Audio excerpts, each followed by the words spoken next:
Hey there, fellow believers.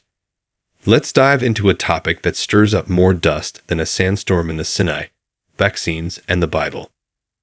Buckle up, because this isn't a black and white, thou shalt, or thou shalt not kind of situation. It's a nuanced tapestry woven with threads of faith, science, and that good old-fashioned Christian call to love our neighbors. Now, the Bible doesn't explicitly mention vaccines. They weren't exactly popping up in pharmacies during Jesus' time. But what it does talk about, loud and clear, is taking care of our bodies, stewarding creation, and protecting the vulnerable. Remember Leviticus 19:18. Love your neighbor as yourself.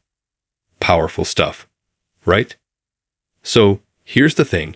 Vaccines, despite the misinformation swirling around them, are undeniably effective tools in protecting ourselves and those around us from infectious diseases. Diseases that once ravaged communities, leaving behind trails of suffering and death, are now manageable, thanks to these medical marvels. And when we choose to get vaccinated, we're not just safeguarding ourselves, we're becoming shields for the immunocompromised, the elderly, and those too young to be vaccinated yet. Think about it like this. Wouldn't refusing vaccination be neglecting our responsibility as stewards of God's creation, including our own bodies? Wouldn't it go against the very core of loving our neighbors by putting them at risk of preventable illnesses? This isn't about blindly following the crowd or bowing down to the medical establishment. It's about exercising informed faith, understanding the science behind vaccines, and making choices that reflect our Christian values. Now, don't get me wrong. I get the concerns. There are questions about side effects, long-term implications, and even the use of fetal cell lines in some vaccine development. These are valid concerns, and they deserve open and honest dialogue. But let's not let unfounded fear and misinformation drown out the overwhelming evidence of the immense good vaccines have done. Here's the thing. Science and faith aren't enemies, they're dance partners. One reveals the intricate beauty of God's creation.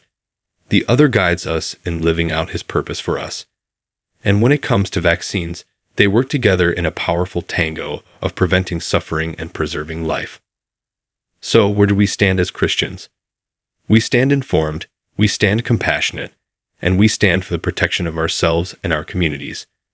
We embrace the miracle of science, not as a replacement for faith, but as a tool gifted by God Himself to care for His creation. We remember that loving our neighbor means not just offering prayers, but taking concrete actions to safeguard their well-being. And speaking of concrete actions, here's one you can take right now. Hit that subscribe button. Christian Rewire is here to explore these complex topics with faith, reason, and a whole lot of grace. We'll delve deeper into the science behind vaccines, address your questions and concerns, and offer a space for thoughtful discussion where faith and reason can tango under the light of God's Word. So, come on in, grab a virtual cup of coffee, and let's rewire our understanding of this issue together. You won't regret it. Remember, loving your neighbor means protecting them, and sometimes that means rolling up your sleeve for a little jab. After all, isn't that what Christ did for us? The ultimate sacrifice to protect and heal. Let's follow His example, one vaccine at a time. See you on the other side of the subscribe button.